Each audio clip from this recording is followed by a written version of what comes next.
Hello, नमस्कार। मैं Indrajit Narayan Singh YouTube से एमएससी एंथ्रोपोलॉजी एंड साइकोलॉजी।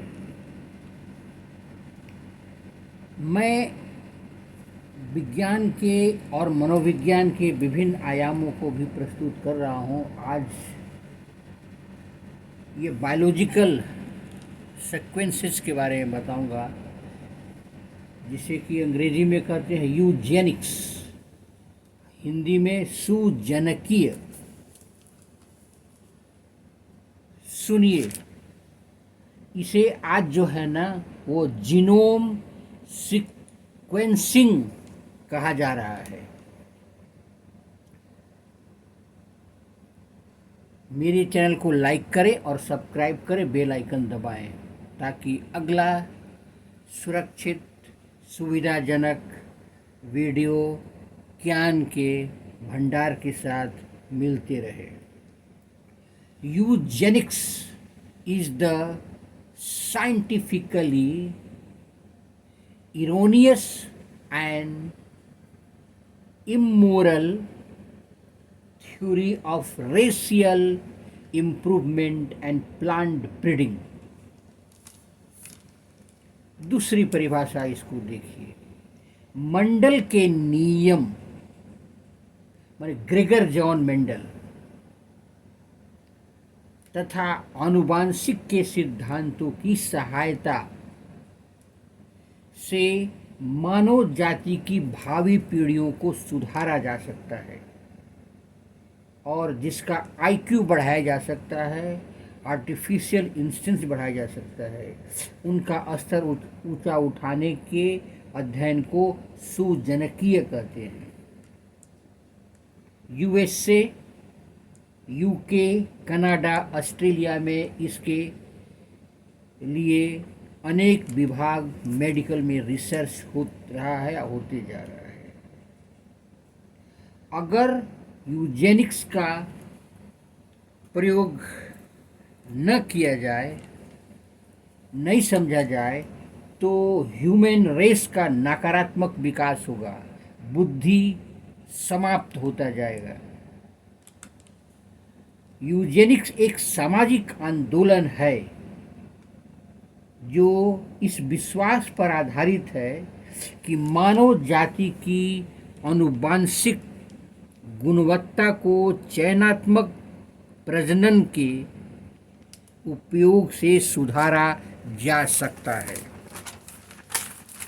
आप सुनिए, कतर में लोगों के शरीर की अंदरूनी रचना कोशिकाएं डीएनए जीन्स का पूरी तरह से पता लगाने के लिए जीनोम प्रोग्राम शुरू किया गया है। अब तक 10 में से एक कतारी के जीनोम्स की सीक्वेंसेस हो चुकी है। 2026 तक इसे 3 में से 1 करने का लक्ष्य है।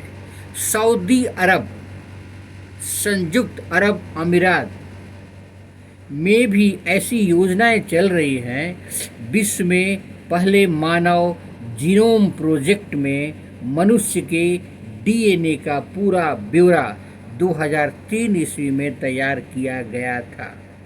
उसके बाद अब तक वैज्ञानिक लगभग 10 लाख जीनोम की जांच पड़ताल कर चुके हैं।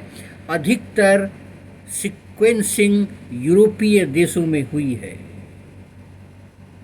जीनोम सीक्वेंसिंग से मनुष्य को होने वाली बीमारियों तथा अन्य शारीरिक दोषों का पता लगाया जा सकता है। कतर और सऊदी अरब के आधे से अधिक लोग अपने रिश्तेदारों से शादी करते हैं, अपनी बहनों से शादी कर लेते हैं, अपने मदर के रिश्तेदार से शादी करते हैं जो मदर के समान है। यूएई में ये कम्युनिटी मुस्लिम परिवारों में है, इसलिए इनका विकास रुकता जा रहा है। बुद्धि कुंठित होती जा रही है। यूएई में यह और ज़्यादा है।